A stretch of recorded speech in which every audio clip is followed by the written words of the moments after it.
আসসালামু আলাইকুম এভরিওয়ান।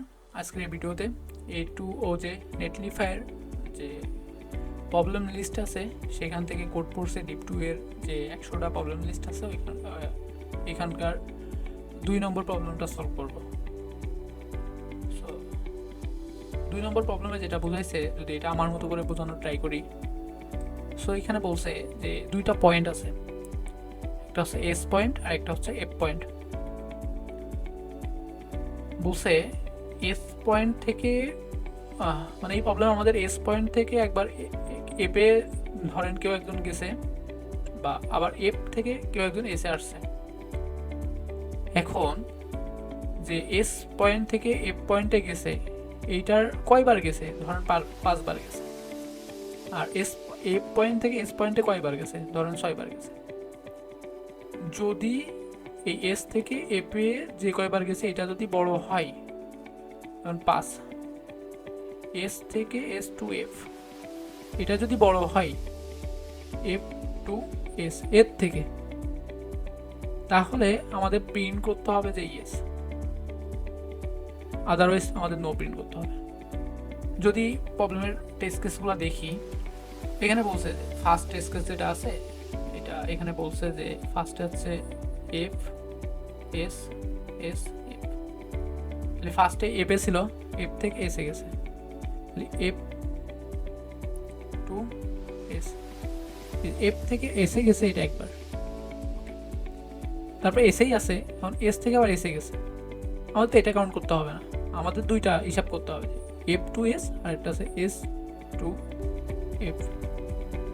সে এখন এসেই আছে, কারণ এস এর থেকে এফ এ গেছে, এস টু এফ এ গেছে একবার। এখন দুইটা দেখি, এটাও একবার গেছে, এফ টু এসও একবার গেছে, আবার এস টু এফও একবার গেছে। যদি এস থেকে এফে যদি বেশিবার যায় তাহলে প্রিন্ট করতে হবে ইয়েস, আদারওয়াইজ নো। বাট এটা কি বেশিবার গেছে, তো অন অন অন মানে ইকুয়াল, সো আমাদের প্রিন্ট করতে হবে নো, আউটপুট কিন্তু নো। দ্বিতীয় টেস্ট কেস দেখি, দ্বিতীয় টেস্ট কেসে আছে এস আর এফ, মানে এস থেকে এপে গেছে, এস থেকে এপে গেছে, এফ কিন্তু একবার, ওকে।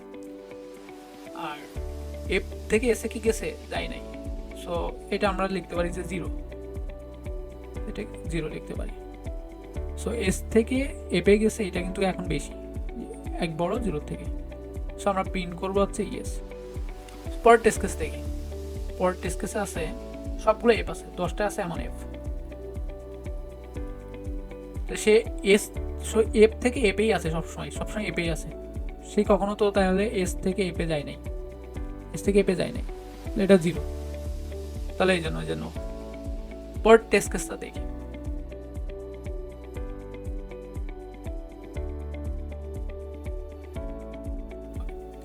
ফার্স্টে দেখি এস টু এফ, এস থেকে যদি এপে যাই কতবার গেছে দেখি, এস থেকে এসেই আছে, সে এস থেকে এপে যায় নাই, এইবার গেছে এস থেকে এফ, সো আমরা একবার কাউন্ট করবো 1। আবার এপেই ছিল, এফ থেকে এপেই আছে, আবার এফ থেকে এসে গেছে একবার, এফ টু এস, এফ থেকে এসে গেছে একবার। তারপর দেখি সে এসে আছে, এস থেকে আবার এপে গেছে একবার, প্লাস 1 করবো। তারপর আবার এফ থেকে আবার এসে গেছে, সরি এফ থেকে আবার এপে আছে, সো এফ থেকে এপে গেলে তো কাউন্ট করা লাগতেছে না। এবার আবার এফ থেকে এসে আছে, এফ থেকে এস, তাহলে প্লাস আর একবার, আবার এস থেকে এফ প্লাস 1, আবার এফ থেকে এফ, সো কাউন্ট করবো। সো দেখি S to F, S to S, S to F হয়েছে 3বার, আর এটা হয়েছে 2বার, তাহলে কোনটা বড়, 3 বড়। যদি এস টু এফ যদি বড় হয় তাহলে আমরা প্রিন্ট করবো ইয়েস। সো দেখি ইয়েস প্রিন্ট করছে কি, আমাদের লাস্ট টেস্ট কিন্তু প্রিন্ট করছে ইয়েস, প্রিন্ট করছি ইয়েস। সো যদি এটা আমরা কোড দেখি,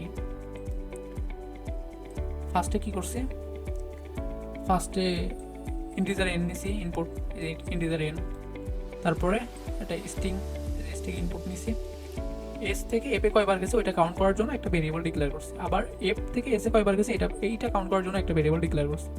একটা ফর লুপ চালাইছি, ফর লুপের মাধ্যমে দেখছি যে এই যে ফর লুপের যে একটা স্ট্রিং ছিল, যে suppose F S S F, so প্রতিবারে আমরা দুইটা করে ইন্ডেক্স ধরছি, দুইটা 0 1 2 3, প্রত্যেক লুপে দুইটা করে ইন্ডেক্স ধরছি।